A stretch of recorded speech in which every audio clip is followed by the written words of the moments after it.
Hello, this is Kyle, also known as Alien Dude, and today I am reviewing this Cloudhammer sword made of S5 steel. Right up front, I want to apologize if you hear some noise in the background. It has gotten incredibly windy here the past week, and you'll probably pick up on that. Now, I did not buy this sword brand new. I bought it secondhand from somebody who also bought it secondhand. So I don't know exactly what the price new was back whenever it was bought new. But if we take a look at Cloudhammer's website, we can see that they do have some other swords that are roughly similar. This one is made from SX105V steel. I really don't know what that means personally, but they also have these other ones that are made from S5 shock steel, and you can see they are selling them. They were selling them. They are sold out for $850. So that's around what I've seen when they feature these types of swords on their website. That's around what I've seen them sell them for if they're S5. Again, it looks like X105V is a little bit less expensive than the S5. Actually, quite a bit less expensive, around half the price of the S5. So it looks like you're paying several $100s more if you want S5 compared to SX105V steel, which I believe Cloudhammer has some information about that on here. It's a Japanese tool steel, whereas S5 is their what they consider a premium steel. All of these are kind of modern steels that Cloudhammer really places a focus on using. That's one of their niches in the market, is to use more modern steels and bring them to traditional style blades. They're especially known for their katana, but they are definitely branching out into Chinese swords and especially Euro style swords. Now, they're based out of Vietnam and China and the US. Cloudhammer is the brand for them in the US, whereas in other places, I believe they were once known as Bizer, now looks like they're known as Chan'an. I'm sure I'm pronouncing that wrong. And they source their parts from a variety of places. Like I said, some of their sword blades are made in Vietnam, others are made in Shanxi. I doubt I pronounced that right.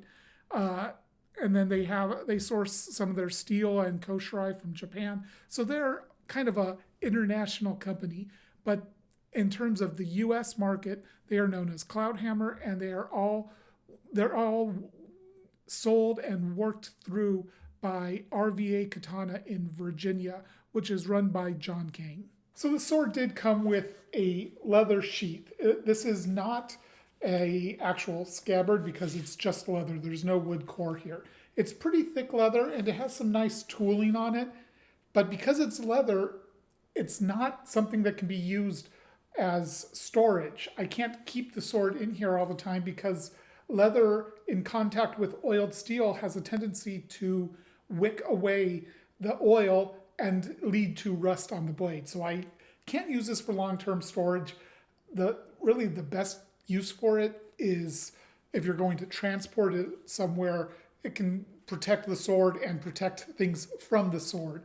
Its fit is actually better than I would expect for just a leather sheath. It will slide out slightly, but it takes a little bit of time. So it's got a decent amount of retention to it. And it has this kind of attachment that you could put through the belt, you could put a belt through to wear it. But again, I personally wouldn't do it. I don't find this to be really add pretty much any value. I would rather see whatever cost was this sheath had. I would rather see that added to the sword than for what I consider to be a pretty much useless sheath. So let's talk about the hilt, starting with the most flashy part, which is the grip. Now, this is not the way the sword came from Cloudhammer Direct or from the person I bought it from or the person he bought it from.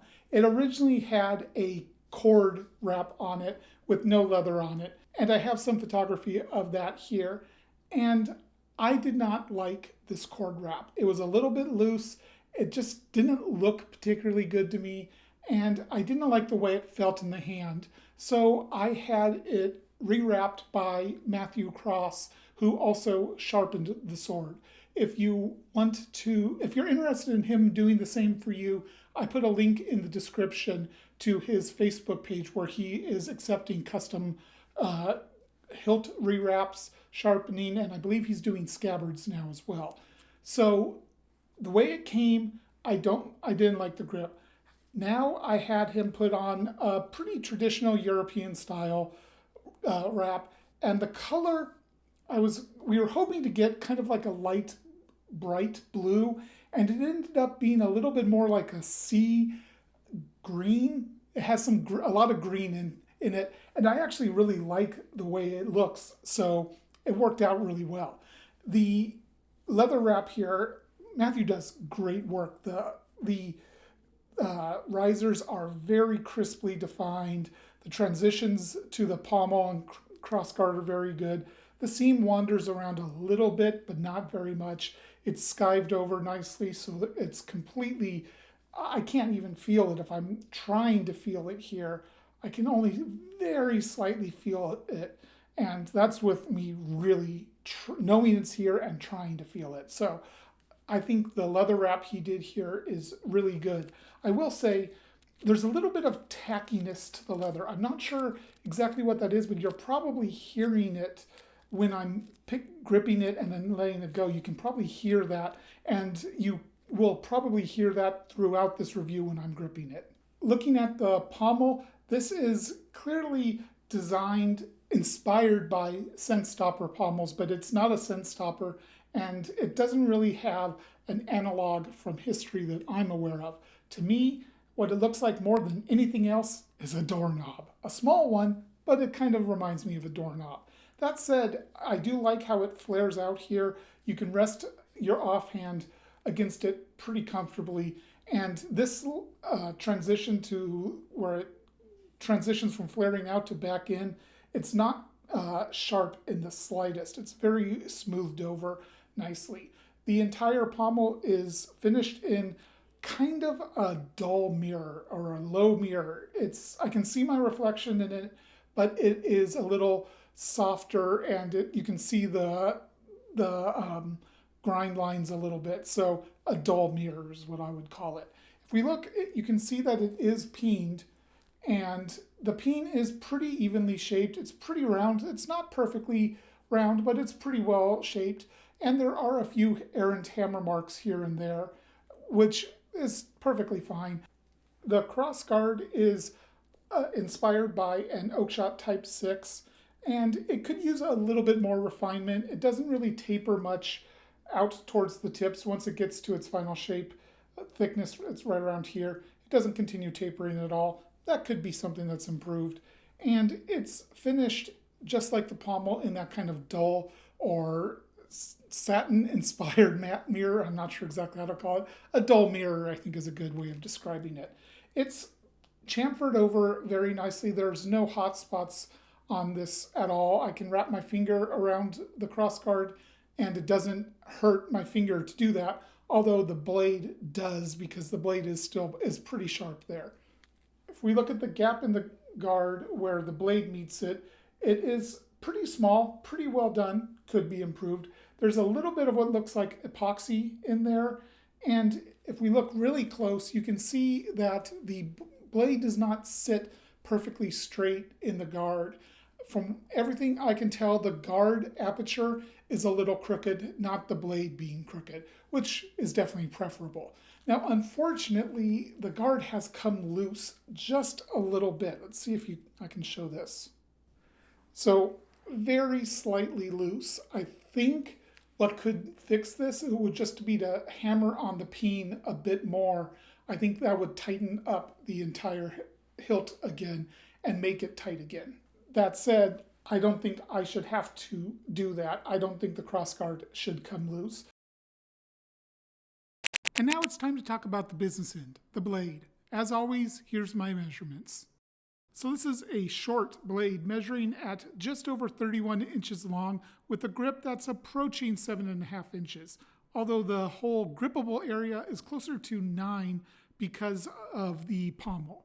The blade starts very narrow at about 1.5 inches and tapers evenly for the majority of the blade, ending in a very acute tip. It features linear distal taper starting at 7.5 millimeters thick and tapering down to 2.2 millimeters just before the tip, which is not reinforced. Overall, I would say this blade most closely resembles an Oakshot Type 18A, although it's a little narrow for that. I could see some people arguing for Type 15 or 15A, but to me the profile's a little off, and the tip being not reinforced and being pretty dang thin kind of goes against the point of a Type 15 or 15A, which is, generally speaking, a very anti-armor style weapon, a weapon that's designed to get into the gaps of armor. And with how delicate of a tip this sword has, I don't think 15 or 15A really makes sense to me. As you can no doubt see, this sword has a very bright and even mirror polish. I can look in it and see my reflection very cleanly. It's certainly a brighter polish than both the crossguard and pommel, which are kind of a dull mirror. The central ridge on here is perfectly straight and crisp throughout the entire blade and is really well done. And that continues into looking down the planes of the blade. There is no rippling at all. I don't see a single trace of it, which is really impressive.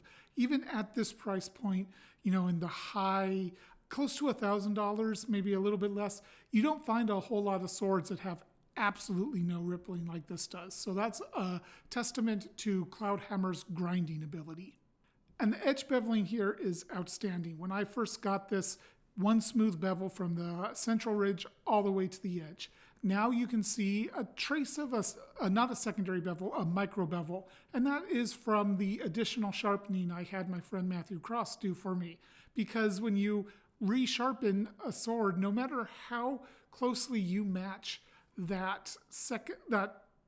edge angle, you're going to be polishing up the edge more. You're going to be removing small amounts of material, and you're going to get some degree of micro bevel, or even it could just be a brighter polish on there, but it's going to be there.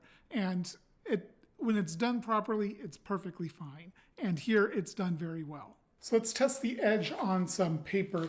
Now, I need to caveat this. This is not the edge the sword came with. It was sharpened by Matthew Cross. And I have cut water bottles and pool noodles with this sword, and that's it. So this is pretty much still a pristine edge. And let's see how it does. Very easy to cut it. Very smooth, very even cut. No effort whatsoever. Very, very sharp. Taking a look at cutting footage, I did some cutting both before and after this sword was sharpened.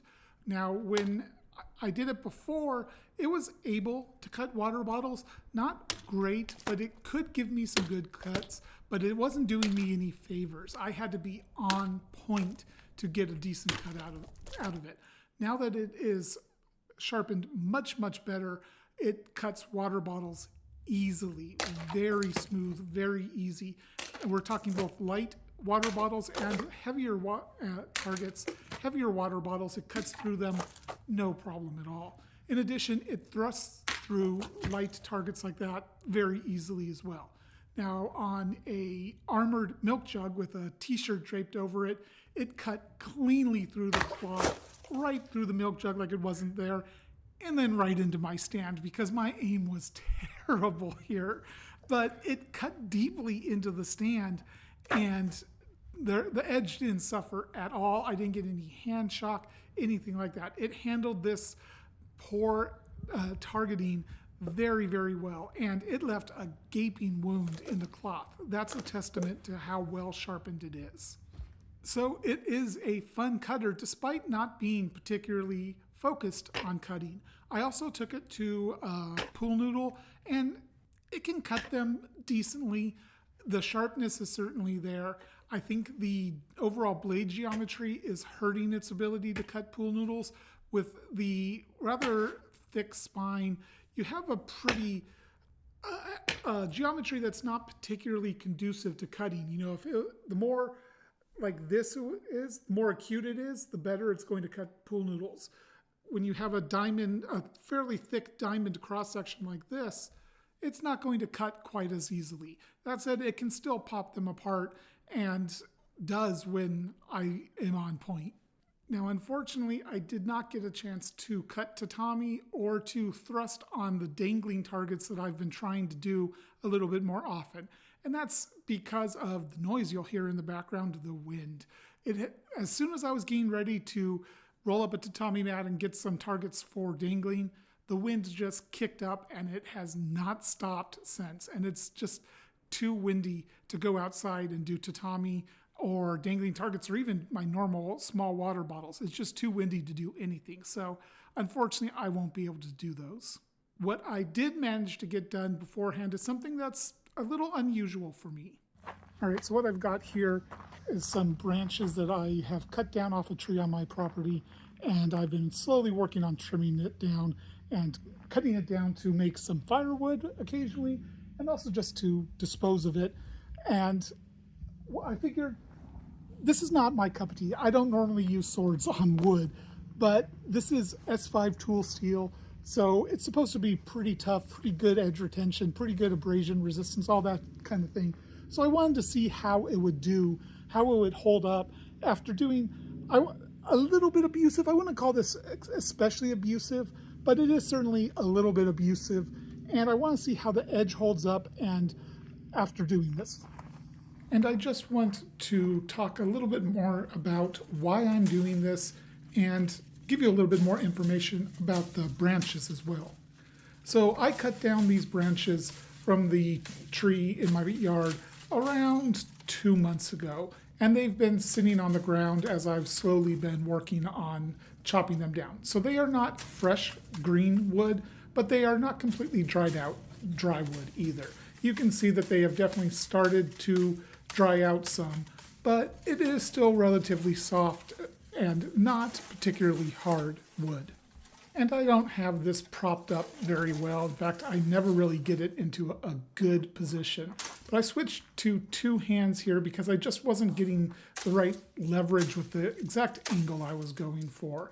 So two hands, it made it a lot easier to strike with a little bit more accuracy and just with the way this is propped up. As you can see, it's falling over quite a bit, and it's something if I'm going to do this in the future, I need to figure out a better setup for this. I also had to make sure I was not over swinging too much because I didn't want to hit the house or the ground or anything like that. I was trying just to hit the branches. Now, the good thing throughout all of this is that I received absolutely no hand shock whatsoever.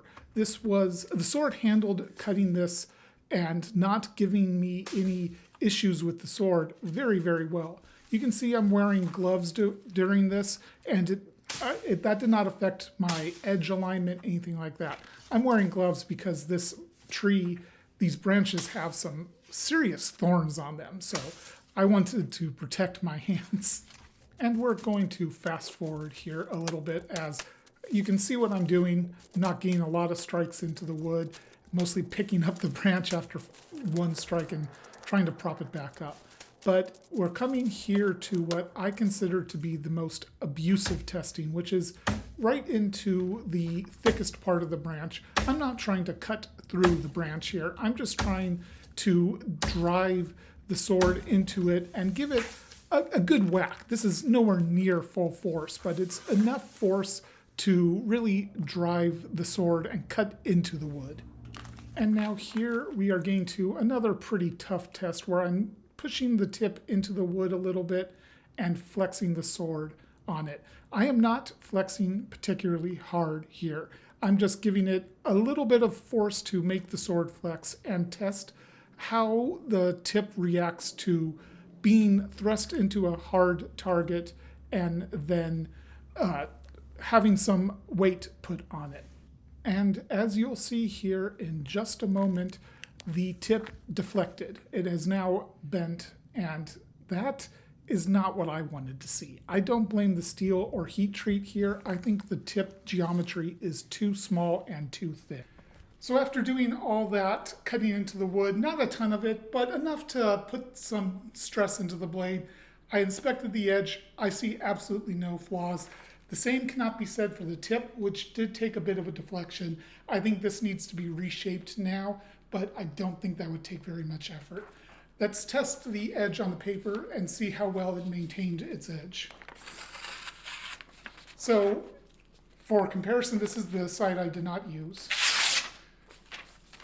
Right through. This is the side I did use. So it definitely did dull a little bit there. It's still sharper down here, but up near the sweet spot, it can still cut. But it does struggle to start the cut a little bit more. And there's definitely some spots that are a little bit duller. Not a lot. The edge maintained its basic shape very well. I don't see any deflections, nicks, anything like that. But it does seem to have dulled a little bit in a few spots. So let's talk about the handling and do some comparisons for this sword. First off, it weighs in at 2 pounds 4 ounces, so it's a very light sword, and it's balanced pretty close to the hilt. I think it was right around 2.5 inches from what I remember, and that makes for a very nimble sword. It's also a pretty short blade at 32 inches, I want to say. So while it has a hilt that is technically long enough to be used in 2 hands, everything else about the sword really feels much more like a one-handed sword. And moving it around in one hand, it's incredibly nimble, easy to move around. There's really no effort in moving it around. There's not a lot of blade presence, but you do feel the tip out there some. Not a lot, but it does have some blade presence to it. The thing is, if I put a second hand on here, it makes it feel like it's not even there, first off. There's just, the blade is so short for a two-handed sword of this size. The sword just doesn't even feel like it's there hardly. And the thing is, when I'm moving it around like that, I actually find that because the grip is kind of short, my hands get in the way of each other a little bit. I have to bunch them up quite a bit.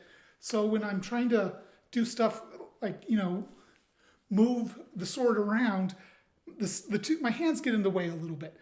All that is to say that I feel like this sword is much more fluid, more natural, and just feels better in one hand than two.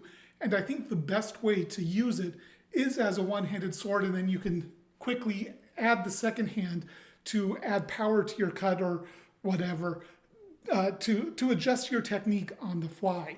You can also theoretically do half sorting. I have to be careful. This is a very sharp sword. You could do half sorting with this pretty easily, although again, very, very sharp. Let's talk about the grip a little bit more. So when I first got this, it had just a cord wrap on it, and that cord was a little bit loose, a little bit uncomfortable, and just didn't do the sword justice. I really liked the overall feel of the sword, but I did not like the way the cord felt when moving it around. That's one of the primary reasons I had Matthew Cross rewrap the grip, is because I thought this sword deserved a better grip.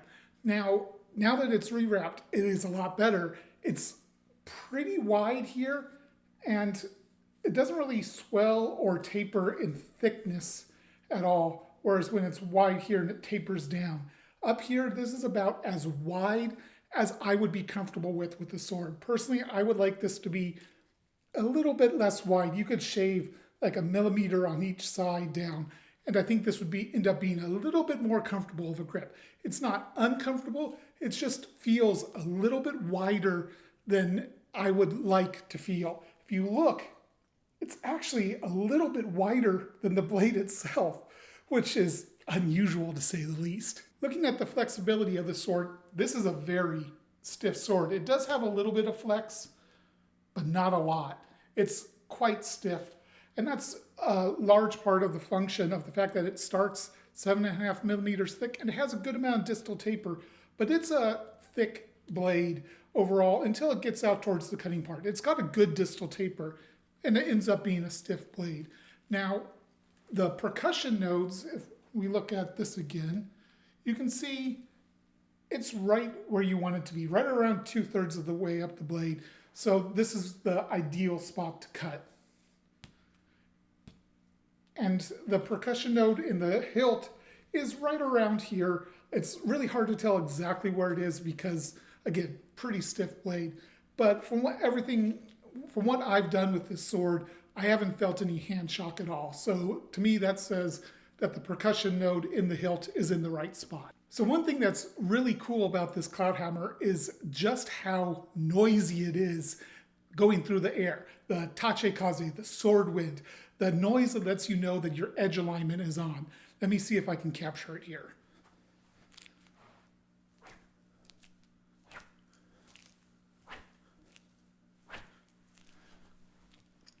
Hopefully you heard it. This is probably the noisiest sword I've ever used. So for comparisons to this Cloudhammer sword, my first one here is the Albion Mercenary. And you could also say that this is a comparison to the Albion Squire line bastard sword because it is the same basic blade and hilt, just a little bit more juiced up on the Albion. So these two swords are fairly similar overall dimensions, except that the Mercenary is obviously much wider. If we look at the hilts, the Cloudhammer is actually a longer hilt. So these are both hand-and-a-half style swords. Let's see how I feel about the hilt on this one compared to the Cloudhammer, where I said I feel like this hilt is a little bit short for two hands. So the Mercenary, first off, weighs 2 pounds, 15 ounces. So a full 11 ounces heavier than the Cloudhammer. You feel that as soon as you pick it up. And that makes it feel a little bit less usable one-handed. It's still very usable one-handed. And it's still very maneuverable. But I'm feeling that weight immediately. And if I want to go ahead and go two hands, see, and I find this really interesting.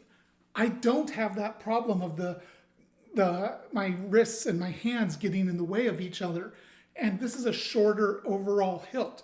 Why is that? I think what's actually going on is the width of the grip here is just enough. It's good. It's a little bit less wide than the Cloudhammer.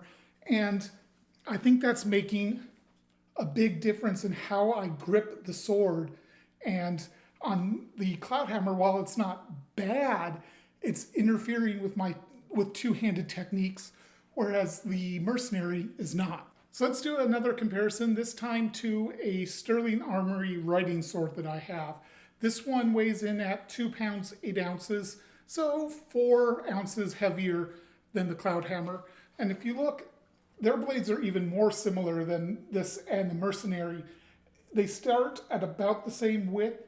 It looks like to me the Sterling Armory has a bit more complex of profile taper, as it doesn't have a linear profile taper. It stays mostly the same thickness or width throughout before starting to taper much more closer to the tip, whereas this Cloudhammer one definitely has profile taper right from the get-go. The hilts are, again, roughly similar, except again, Cloudhammer is actually considerably longer overall. And these are both considered what I would consider hand-and-a-half swords. I would say this Sterling Armory sword overall feels a little bit more usable in one hand than two hands, whereas I think this one feels intended to be one-handed. So when I have the Sterling Armory in one hand, yeah, this feels very natural, one-handed or two. I do feel like the grip is, and the overall area to grip, I can grip the pommel completely. It's basically an extension of the grip. But I do find my hands get in the way just a little bit. Not a lot, not as much as on the Cloudhammer, but a little bit. This is a very short overall grippable area. So while this is usable two-handed, I do feel like it's a little bit better one-handed. It's, again, not as much of a, it's kind of in between the Cloudhammer and the Mercenary, where the Mercenary felt perfect in two hands. A little bit clunky in one hand, not clunky, a little bit heavy and authoritative in one hand. Whereas the Cloudhammer feels like it's a one-handed sword that you can use two hands on. This feels like a blend of those two where it's very usable one-handed. I can still use it two-handed, but I do think it's a little bit better in one hand.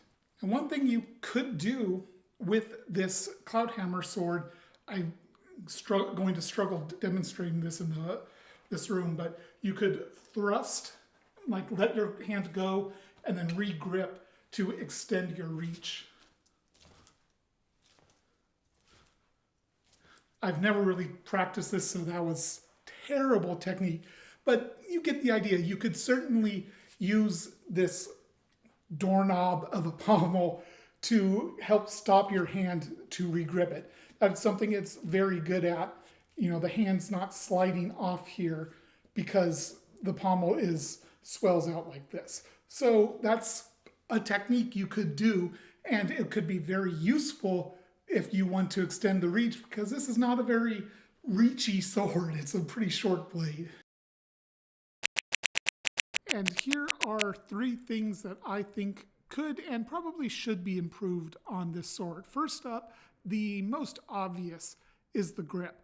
I did not like the cord wrap that it came with. I found it rather ugly, not very comfortable. I think a more traditional leather wrap is a big improvement. That's why I had it done.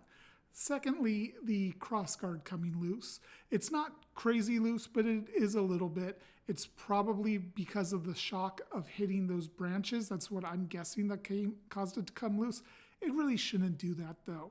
Even though I think it would be something that's pretty easy to fix by compressing the hilt a bit more with some additional tapping on the peen, I don't think I should have to do that. Lastly, the blade geometry could use a bit of a refinement. I think the tip is too thin to be anything other than the lightest target thruster. And when you have a blade with this kind of profile that is this obviously focused on thrusting, you don't want a delicate tip. I think the tip should be a reinforced tip. And yes, was a little aggressive on the wood that caused it to deflect and get bent out of shape. But it really was not a lot of force I was putting into it. And I don't think it should have done that. I am not blaming the steel here. I'm not blaming the heat treatment. I think the geometry of the blade, the design of the blade is at fault here. And if the tip were a little bit thicker and reinforced, anything like that, it would have survived that testing no problem. And while I don't think this would be difficult to fix either, just like the crossguard, I think a little bit of filing to reshape it and it'll be pretty much as good as new. Again, not something I think I should have to do. Bottom line, this sword retails for somewhere around $700 to $800. It's hard to say because Cloudhammer doesn't list this specific sword on their website, but they sell very similar swords in that price range. So let's split the difference and say $750. What do you get for that price? You get a sword that is made from S5 steel, and whether or not that's important to you is up to you. For me personally, it's not important.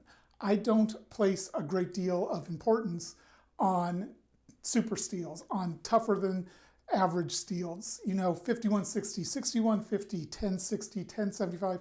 The more quote unquote basic steels are fine for me. I don't need the extra toughness and durability that shock steels or tool steels, the more super steels, I don't need that for me personally. Does it matter to you? Then this is probably, that helps justify the price. But for me, it doesn't help justify the price for my personal tastes. You also get a sword that was nicely sharpened, could have been sharper, but it wasn't terribly unsharp, and is a very unique design. It's a hand-and-a-half sword that really does feel like a one-handed sword that you can put a second hand on. You get a sword that has a very even mirror polish on it, which is pretty unusual. You usually don't see this even of a mirror polish pretty much on any European swords. And you get a sword that, by its overall profile, is very much a thrust-focused sword without a ton of cutting ability that can still cut, just it's going to be more thrust-focused. But with the very thin tip, it is much more of a soft target thruster than a hard target thruster. So is it worth that $750 price range? I think that is almost entirely going to be dependent on how much value you place on the steel used. For me, I don't need the S5. I don't place extra value on that really. So for me, no, it is not worth $750. That is very, very quickly approaching Albion price point, and I would rather save up another couple $100 and buy an Albion than one of these. But that's because I place so little emphasis on the S5 steel, on that super tough steel. If that's something that you think is really important and ups the value proposition of the sword, then it could very well be worth it. Just for me, it's not. And that's going to wrap up this review. Make sure you do all the YouTube things, like, comment, and subscribe. Until next time, Ilian Toot out.